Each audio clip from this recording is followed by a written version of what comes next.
Greetings and konnichiwa, and welcome to the Onyx Tavern. I'm your host, Rick the Bard, keep bringing you episode 186 here at the Tavern, presented by HeroTaku.com. The Green with Evil miniseries was pretty awesome, don't you guys think? It had a lot of great moments, iconic images, and just a lot of cool things. And what do you guys think probably is the coolest or most iconic image of the entire Green with Evil miniseries? Perhaps the battle between Jason and Tommy, although I'd argue that's only cool in retrospect when you actually look at their entire relationship spanning the series. But then again, you also have where, Tommy becomes the Green Ranger for the first time, where Tommy smashes up the command center, Jason and Goldar doing battle, the spell is broken after that epic fight between Jason and Tommy, the formation of Dragon Zord in battle mode, heck, the introduction of the Dragon Zord. I grant you that those are all really cool and amazing moments, but my money is on when Rita throws down her wand and makes Tommy, as the Green Ranger, into a giant, and Tommy, Goldar, and Scorpina all battle and seemingly destroy the Megazord under an eclipse. That's pretty rad. That's pretty awesome. And not just for the battle itself, but the fact that this battle actually gave us something that we had never seen the Power Rangers up to that point, and frankly, we really haven't seen enough of since then. And that is turning Rangers into giants. When I had first seen this with my brother, 20 some odd years ago, we were just kind of amazed by it. Because again, this is part 4 in the miniseries. This is Eclipsing Megazord, and Tommy wasn't even shown to have a Zord. I mean, at this point, we didn't even think he would actually get a Zord. Rangers have him, but Tommy doesn't. So what are they going to do? They're going to make him giant. That seems to be the way they were going with the series. So here he is, the giant Green Ranger, and heck, that's just cool, folks. I mean, one of the aspects of Power Rangers that's awesome is the Zords. And I love them to death. I mean, those are the one things I do collect more than anything else is definitely the Zords. But just to see a Ranger as a giant, I mean, that was just mind-blowing for the time. And as I said, we haven't seen that very often in the Power Rangers since then. And don't get me wrong, I love the Megazords, but I really think that turning giant should be something that's implemented more often in the series, particularly when we have certain stakes and events that happen in shows. You think turning into a giant, particularly when a Megazord is not available, that we'd want to go ahead and use this. So what I'd like to go ahead and do is explore the history of Power Rangers from the time that Tommy became a giant up until now down Supercharge, and just kind of examine the times that this happened, discuss it a little bit, and also talk about, maybe why it's not done that often anymore in the series, or really done that often at all. Now, I'm going to exclude Super Sentai in this, again, because I haven't seen every episode of Super Sentai, and of course, anytime they turn giant, it's typically the same. Tommy becomes Giant Green Ranger, Barai becomes a Giant Dragon Ranger.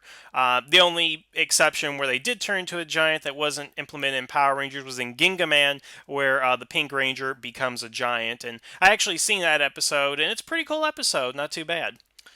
Okay, but let's talk about the times it has happened in Power Rangers. So again, we start back in 93 with first season of Mighty Morphin, and it's not again until the third season of Mighty Morphin that we get another Giant Ranger, and in this case, Adam as the Black Ninja Ranger.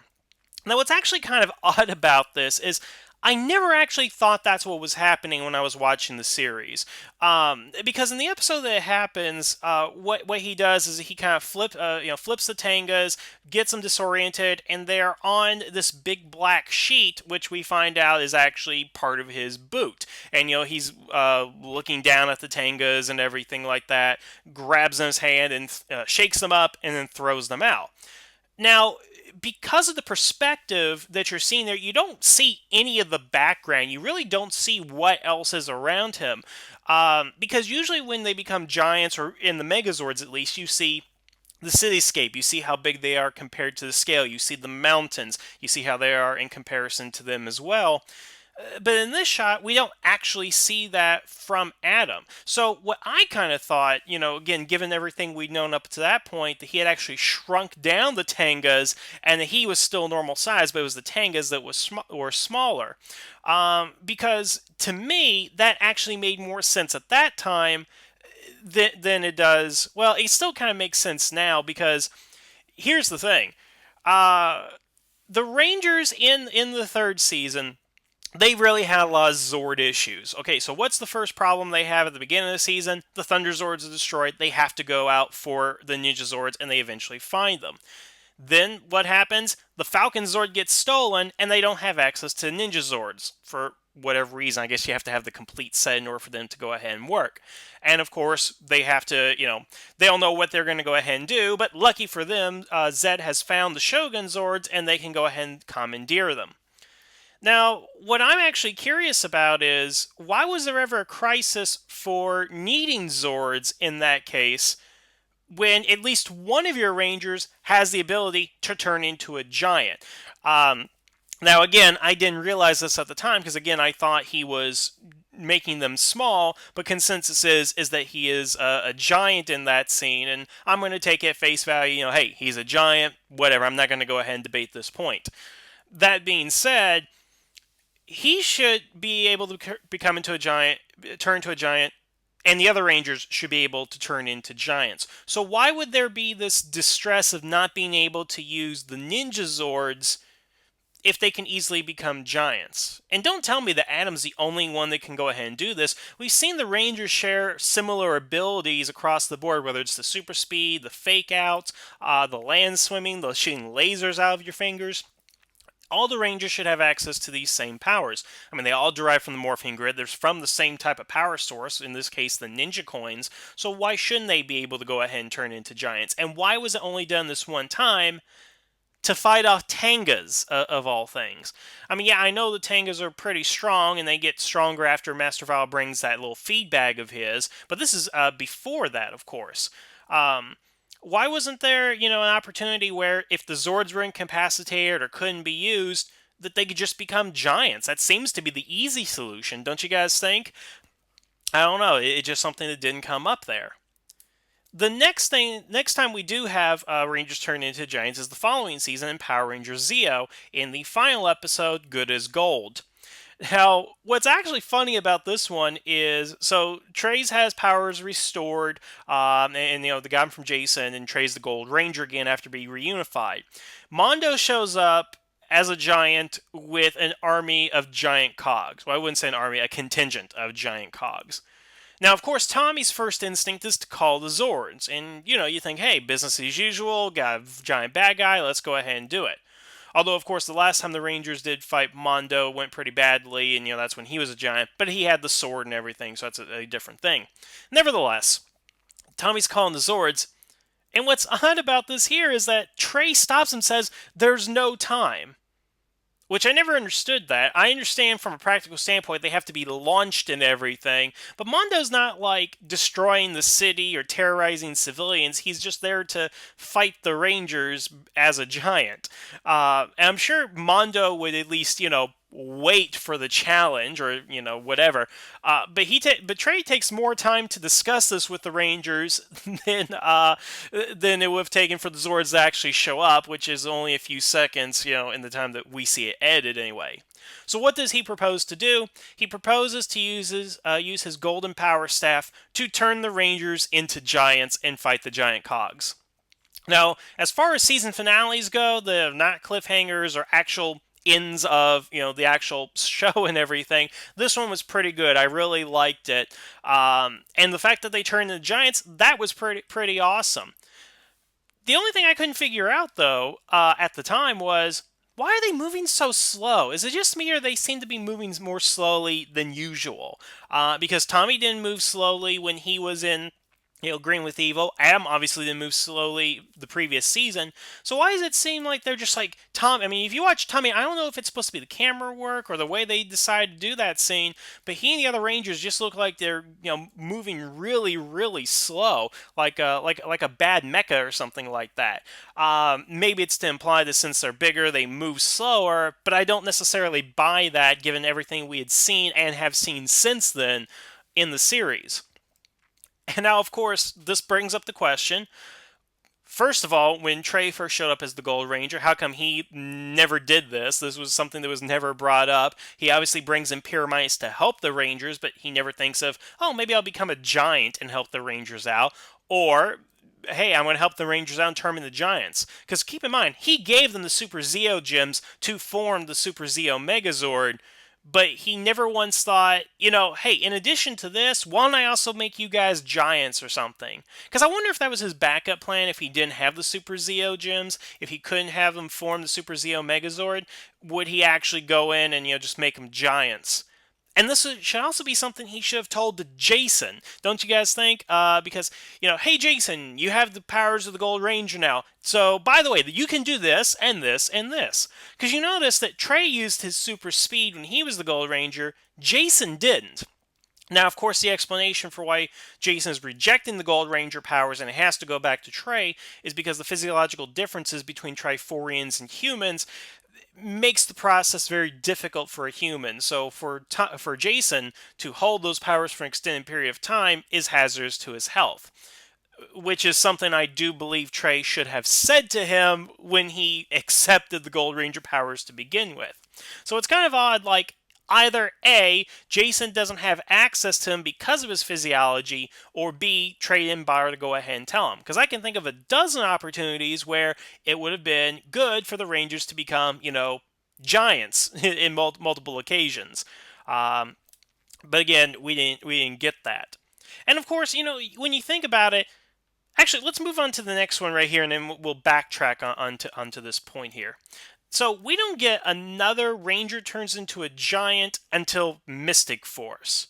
Now I'm just going off memory here, but I'm relatively sure that these are the only instances we got giant Rangers. If I'm missing one, please point it out to me, but yeah, I don't think there's any other that I'm missing here. And that's in Mystic Force, where, first of all, Udana becomes a giant. She doesn't have her own Zord, curiously, but she does become a giant version of herself. We know that Korag, Lianbo, they can turn to giants, although Lianbo doesn't do it once he becomes the Wolf Warrior, which is also curious. We never see him interact with Catastros after that point, as far as forming a Megazord or anything. And then, of course, the Rangers don't necessarily become giants themselves, but they become their Zords, which is close enough, basically. They actually become the Zords, but they have to become giant-sized to be the Zords, because, human-sized Zords, that just doesn't work.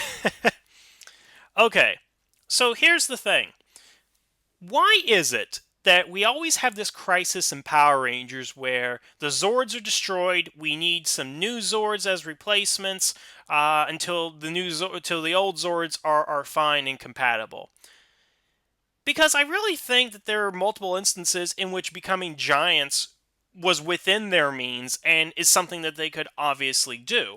Now, I'm going to grant it to the Mighty Morphin era that, maybe Zordon didn't have that technology, simply because, at least in my view of Zordon didn't fully comprehend all the powers that he was wielding. So, obviously, he didn't have the ability to turn the Rangers into giants, thus he had to create the Thunder Zords.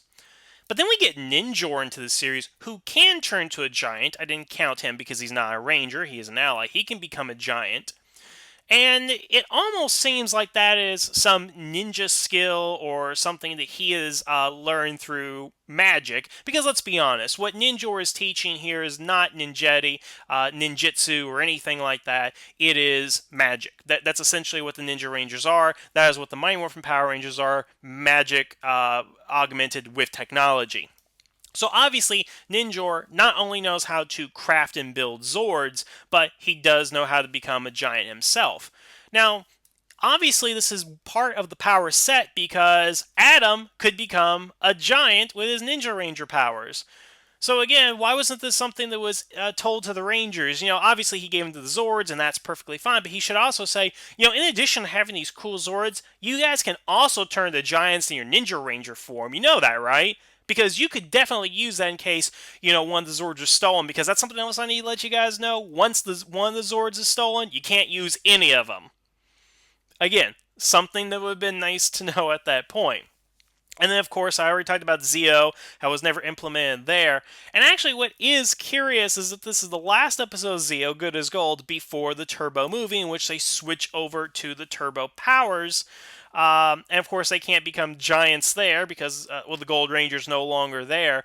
But wouldn't it have been nice during, the darkest day and everything when the Turbo Megazord is stolen and whatnot, that, maybe Demetria or somebody contacts Triforia and says, hey, dudes, we need some help. Our Zords are stolen. We don't have time to make some new ones. Why don't you teleport over here and turn our Rangers into giants so we can get the Turbo Megazord back, or at least give us the ability to do that? Because that's something else I do want to bring up, is that in my 5 most unutilized Power Rangers technologies, I do bring up the point that once it's introduced to a Ranger team, it should be able to be reverse engineered for that team or be able to be used later on. A good example of this is teleporting. Teleporting was used early on, particularly in the Zordon era, but once we get to, Lost Galaxy, they use it like once or twice, and after that, teleporting is not a thing for any of the Power Ranger teams. It's just something they don't do anymore. And that could be even greater video in itself, but it's kind of like, you had it for 6 years, so why don't you have it for the following 20? Because if the Mighty Morphin Power Rangers of Earth can have it, then why can't the SPD Rangers of the future have it? Why they gotta travel everywhere by car? And I look at this in the same way with the giant powers, is that once the Gold Ranger introduces that to Zordon, or Ninja introduces that with the Ninja Ranger powers, Zordon, Alpha, the Rangers should look at implementing that ability, whether it's by magic or technology, for later encounters down the line. Because again, let's just look at Zeo for a second here, going into Turbo, because they've lost the Dino Zords, they lost the Thunder Zords, they never considered going back for the Ninja Zords or the Shogun Zords because of time travel. They still have the Zeo Zords and all that, but they say in the Turbo movie that the Zords won't be strong enough to fight Divatox, to which they never explain why or even attempt it. So they have to create new Zords based on cars.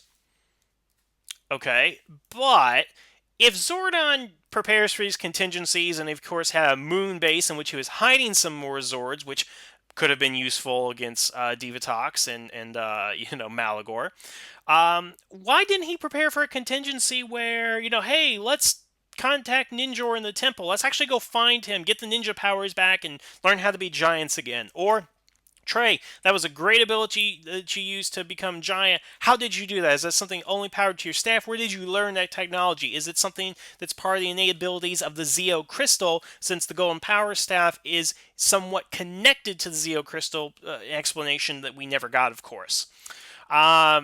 Yeah, Zordon didn't take the opportunity to do any of that, so of course then in Turbo, we lose a Megazord, we get 2 Megazords destroyed in the finale, and of course the Pirantrons overrun the command center. Sure, would be nice if they had learned how to become giants to fight off an entire army of Pirantrons after destroying 2 of their Megazords.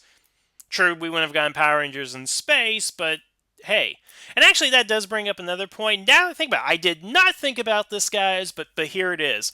Consider, when Justin morphs to become a Power Ranger, what happens to him? He grows in size to an adult form. So we know for a fact that the Turbo Powers can make a child into an adult. So why can't the powers turn adult Rangers into giant Rangers?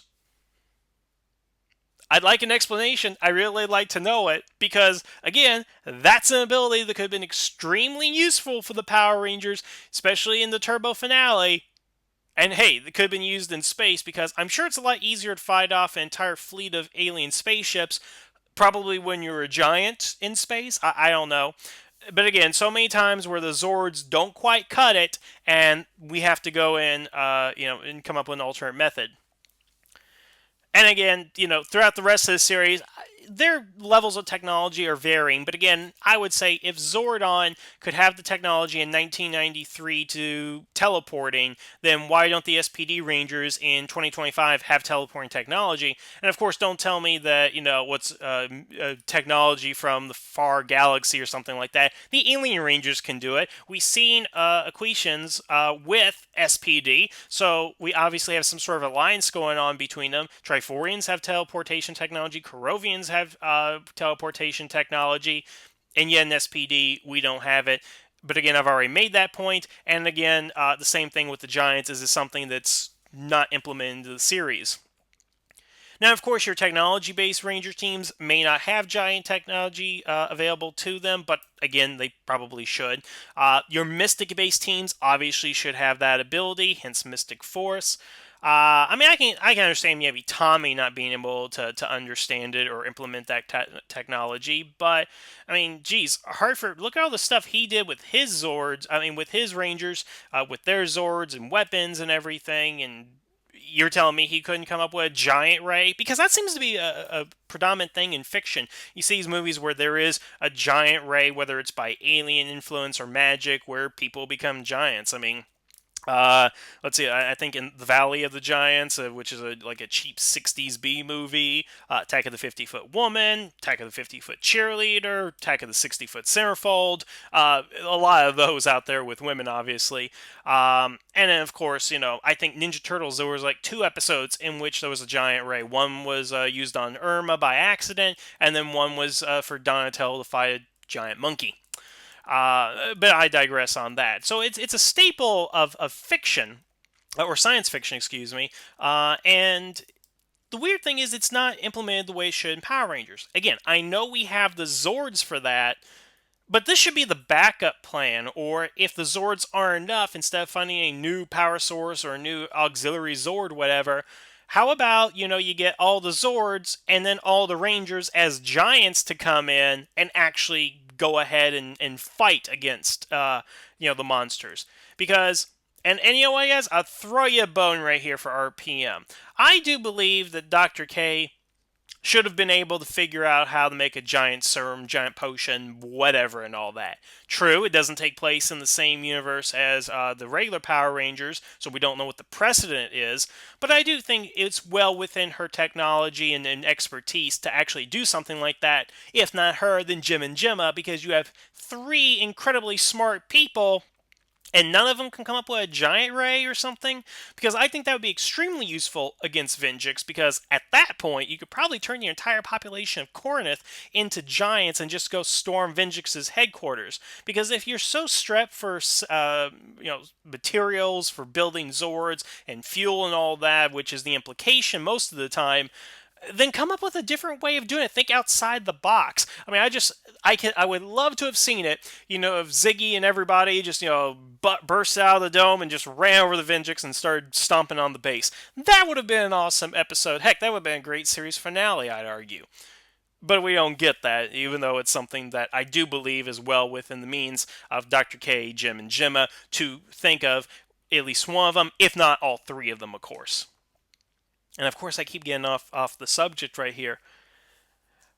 I don't know where I'm going with this half the time, but that's fine. That's why we're here, to just talk out these different ideas. I really think that Power Rangers needs to kind of implement this more or less for a storytelling option.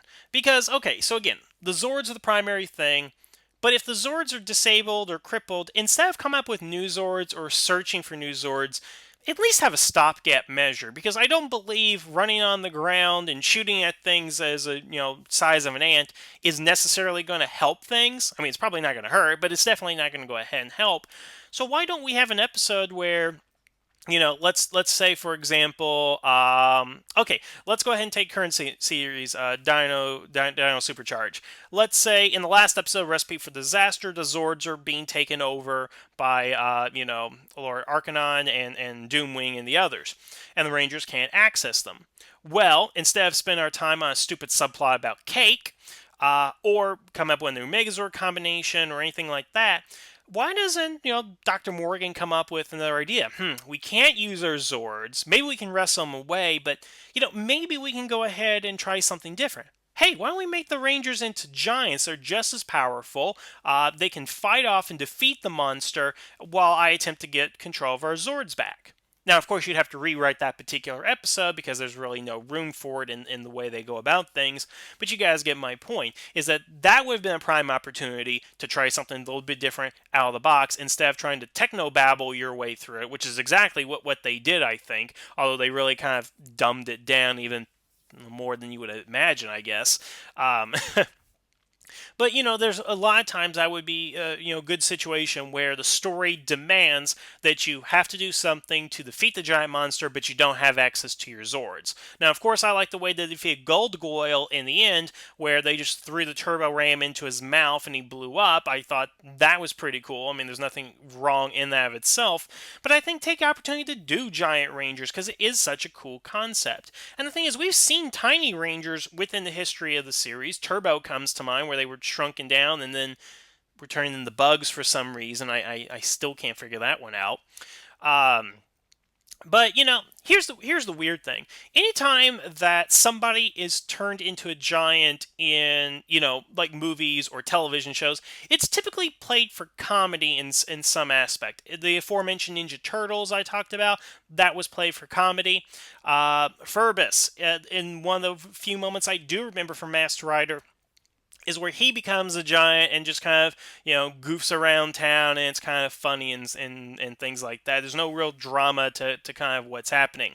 Those Attack of the 50-foot whatever and stuff, with the exception of the original sci-fi classic and the Daryl Hannah version, all the spoofs and remakes and stuff like that, those are play for comedy. 50-foot cheerleader, 50-foot, 60-foot centerfold. Those are all play for comedy as well, because it's ha ha, they're big women. Look what we're going to do. We never play up the drama of that particular situation. And I've always wanted to see an episode of Power Rangers where, and I'll give you guys a little idea in my mind, because when I was watching Ninja and they were coming up with their new Zords, which was kind of a brilliant way of doing it. They have to sculpt their own Zords and bring it to life by magic and stuff.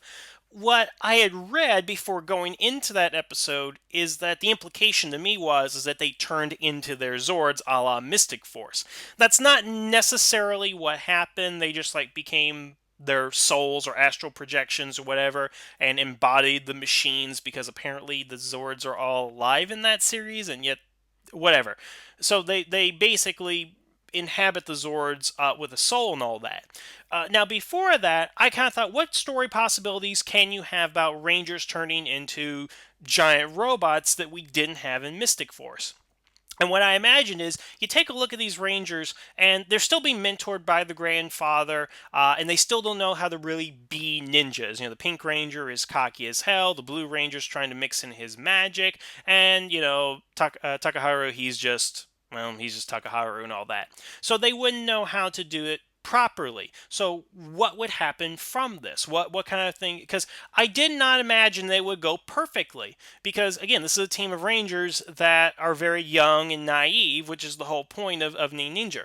And I imagine maybe they didn't do it right. Maybe we have follow-up episode after the introduction, where maybe Fuka is turning into a giant tiger, which is what her Zord was the white tiger, because she can't contain the magic, she did something wrong, or, Nagi is turning into a giant turtle, because he couldn't, do it right, or the magic was off in some way. And I thought that would be an interesting episode, because again, it's wrought with drama that, they can turn into giant robots at any time, and what are they going to go ahead and do about that? You can go the comedy angle, like Fuka is on a date with a guy that she thinks is cute and is about to turn into a giant robot, and it's going, oh no, ruin the date. You can go the comedy aspect, which I don't particularly like, or you're going to turn into a giant robot and kill and crush everything around you, so we need to be away from you and isolate you. And then, of course, the character gets into an existential crisis or whatever. It's like, nobody wants to be with me because of what's happening to me, yada, yada, yada, all that kind of stuff. And you can take it in that type of direction. And I really thought Ninja was going to try something like that, simply because it wasn't going to work. What was kind of my thought with Ninja's work in the first episode, shows up, but then there'll be consequences after, like, oh no, we screwed up because we didn't have grandfather, we didn't know what we were doing to put our souls into these machines, and this is what happened. That's what I thought was going to happen. But that didn't happen. But what I'm saying is, I want to see episodes where they implement the giant thing, but it's played for drama. Something terrible is going to happen, as opposed to something funny is going to happen. As I stated with the Giga Man episode, and again, it's been a long time since I had actually seen this. I think I have it downloaded somewhere. That episode was kind of played for comedy, about the Pink Ranger becoming giant or something like that. Again, it's like, 50-foot cheerleader, like, oh, she's giant, oh, she's gonna cause a problem and stuff like that. And I don't really, again, like that. I think there's a lot more drama to be played out of that than just comedy, because again, when is becoming a giant ever funny for anybody? I'd say. I mean, that one woman that was like 8 feet tall because that tumor in her brain, yeah, I'm sure that was funny for her, folks. Then again, you look at Shaquille O'Neal, he's pretty funny, except in, well, Shazam and Steel and... Okay, so I'm getting off the subject, but I think I'm done, folks. I think I've went on long enough here. It's just a fascinating topic that I have a lot of things to say on, believe it or not. Um, so what's the ultimate conclusion here? Well, there was never a thesis to begin with, so I don't know if I can have a conclusion. But my point is, it's something we rarely see in Power Rangers that I think we do need to see more of in future series. We need to see the Rangers becoming giants. We need to see them doing things outside the box, not always relying on the Zords. Because honestly, folks, what's one of the main flaws of every single Power Ranger team? They're too reliant on their Zords. Some teams are more reliant on their powers. I think Operation Overdrive is a good example of that. But there are some teams that are just too reliant on their Zords, and if they don't have their Zords, well, that's it. There's nothing they can go ahead and do. I mean, how many episodes have we seen that if they don't have Zords, they're completely worthless? Look at Turbo. They lost the Turbo Megazord. If it wasn't for the intervention of the Phantom Ranger, do you think they would have ever defeated General Havoc? I don't think so. I really don't think that that's something that they would have been able to go ahead and do.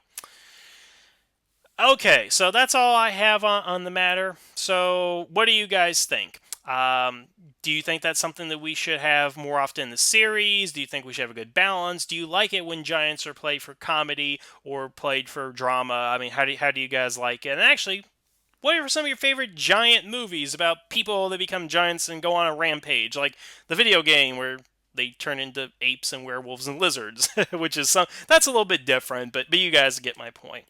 I think I've given you all that I can say about the subject, so give me everything you guys can say about the subject in the comments below. So I want to thank you guys for listening. Have a good evening, and the tavern is now closed.